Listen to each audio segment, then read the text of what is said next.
السلام علیکم ورحمۃ اللہ وبرکاتہ نحمده ونصلی علی رسولہ الکریم اما بعد۔ آج کا سبق سن لیجئے، 2 in 1 عربی بھی ہے اور اس میں اردو بھی ہے۔ سبق نمبر 488 عن ابن عباس رضی اللہ عنہما ان النبی صلی اللہ علیہ وسلم قال: 4 من اعطیہن فقد اعطی خیر الدنیا والآخرہ، قلبا شاکرا ولسانا ذاکرا وبدنا علی البلاء صابرا وزوجة لا تبغيه خونا في نفسها ولا ماله۔ الحدیث رواہ الطبرانی۔ ترجمہ: حضرت عبداللہ ابن عباس رضی اللہ تعالی عنہما سے روایت ہے کہ نبی کریم صلی اللہ علیہ وسلم نے ارشاد فرمایا، 4 چیزیں ایسی ہیں جس کو وہ مل گئی اس کو دنیا اور آخرت کی ہر بھلائی مل گئی۔ نمبر 1، شکر کرنے والا دل۔ نمبر 2، ذکر کرنے والی زبان۔ نمبر 3، مصیبتوں پر صبر کرنے والا بدن۔ نمبر 4، اور ایسی بیوی جو نہ اپنے نفس میں خیانت کرے یعنی پاک دامن رہے اور نہ شوہر کے مال میں خیانت کرے۔ یہ حدیث طبرانی میں ہے۔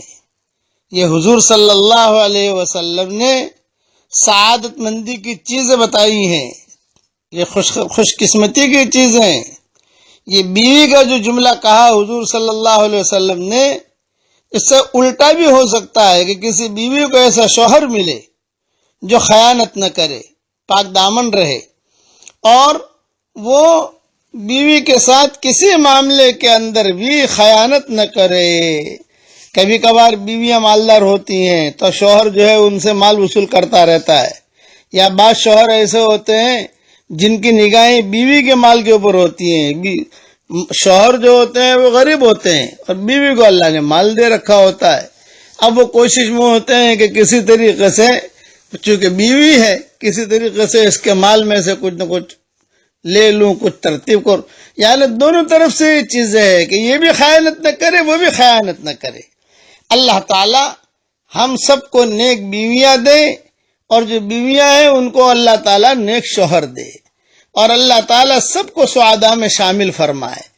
اسی لیے دعا کرتا ہوں تہجد کے وقت میں، اے اللہ، اگر آپ نے ہمارا نام سعید اور نیک بختوں میں لکھا ہو تو ہمارا نام انہیں میں لکھے رکھیو، اور اگر آپ نے ہمارا نام شقی اور بدبختوں میں لکھا ہو تو ہمارا نام ان کی فہرست سے مٹا دینا، اور نیک لوگوں کے فہرست میں ہمارا نام لکھ لینا۔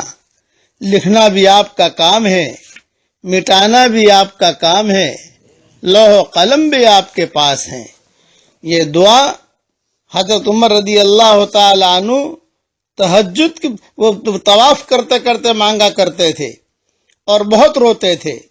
تو آج کا سبق ہے، یہ دعا سب یاد کر لو، حضرت عمر والی۔ اللہم، پڑھیے میرے ساتھ، اللہم لو ان کنت کتبتنی فی السعداء فاثبتنی فیہا، وان کنت کتبتنی فی الاشقیاء فامحنی عنہ، واکتبنی فی السعداء فانک تمحو ما تشاء وتثبت وعندک الکتاب۔ ہم نے ہمارے بڑوں کو بھی دیکھا ہے کہ بیت اللہ کا طواف کرتے کرتے یہ حضرت عمر والی دعا بہت مانگتے ہیں۔ تو یہ خالی بیت اللہ کے طواف کے ساتھ یہ دعا نہیں ہے، یہ دعا گھر پر بھی مانگی جا سکتی ہے۔ آج کے سبق میں امیجز بنانے والے یہ دعا لکھ لیں اور یہ دعا بھی کبھی کبھی مانگ لینی چاہیے۔ اللہ تعالیٰ یہ دعا ہم سب کے لیے قبول فرمائے، آمین آمین۔ والسلام علیکم ورحمۃ اللہ وبرکاتہ، وآخر دعوانا ان الحمد للہ رب العالمین۔ السلام علیکم ورحمۃ اللہ وبرکاتہ۔ اگر آپ حضرات چینل پر نئے ہیں تو چینل کو سبسکرائب، لائک، شیئر ضرور کریں تاکہ حضرت کے سارے بیانات اور وظائف آپ تک پہنچتے رہے۔ اللہ تعالی ہم تمام کو حضرت سے فائدہ اٹھانے کی توفیق عطا فرمائے، آمین۔